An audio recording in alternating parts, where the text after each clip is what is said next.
বেশ কিছু বিচ্ছিন্ন আলাপ নিয়ে আজকের সাদাসিধে কথাটা সাজিয়েছি। প্রথমে যে বিষয়টি বলতে চাই, দেখেন সোশ্যাল মিডিয়া নির্ভর আমরা এখন সকলেই। আমার বন্ধু বান্ধব আজ থেকে প্রায় এক যুগ আগে যখন এই কন্টেন্ট তৈরি করা শুরু করি ইউটিউব ফেসবুকে, তখনও মনিটাইজ বা ডলার দেয়া ইনকাম করা এগুলোর সুযোগ তৈরি হয়নি। তখন অনেকে হাসাহাসি করেছে এবং বলেছে এগুলো খুবই লেম কাজ, এগুলো কোনো স্ট্যান্ডার্ড কাজ না ইত্যাদি। আমি যে খুব অনেক কিছু হয়ে উঠতে পেরেছি তা না, কিন্তু প্রত্যেকটা ধাপে দেখবেন নিজেকে গুছিয়ে নিতে হয়, কোথাও না কোথাও থামতে হয়। না থামলে যেটা হয় বা পথ পরিবর্তন, পথের আদল নিজেকে সমৃদ্ধ না করলে আপনি পিছিয়ে পড়বেন। সেক্ষেত্রে দেখেন এখন গণমাধ্যমের সকল প্ল্যাটফর্ম এবং ইন্ডিভিজুয়ালি সবাই ডিজিটাল প্ল্যাটফর্মের উপরে নির্ভরশীল, এবং একটি অনেক বড় গণমাধ্যম তার যে কোনো এডিটোরিয়াল, যে কোনো লিড নিউজ তার সোশ্যাল মিডিয়ায় শেয়ার না করা অবধি তা মানুষের কাছে দোরগোড়ায় পৌঁছায় না। প্রিন্টেড ভার্সনের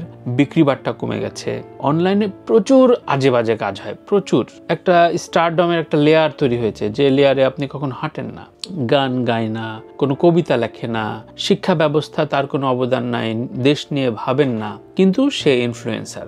সে যখন যায় তখন 3-4টা ক্যামেরা সে নিজেই ভাড়া করে নিয়ে যায়। সো এই একটা অদ্ভুত উপজাতি তৈরি হয়েছে। এবং দেখবেন যে কিছুদিন আগে আমাদের পরিচিত একজন যা বলেন সেটির সাথে সব কিছুতে দেখবেন যে ফ্যামিলি ইনভলভ করে কোনো না কোনোভাবে এই কন্টেন্ট নির্বাহ করে, যেহেতু ভিউ তার লাগবেই, সুতরাং সে পাগল হয়ে যায়। সুতরাং ভালো মন্দ সবকিছুই আছে।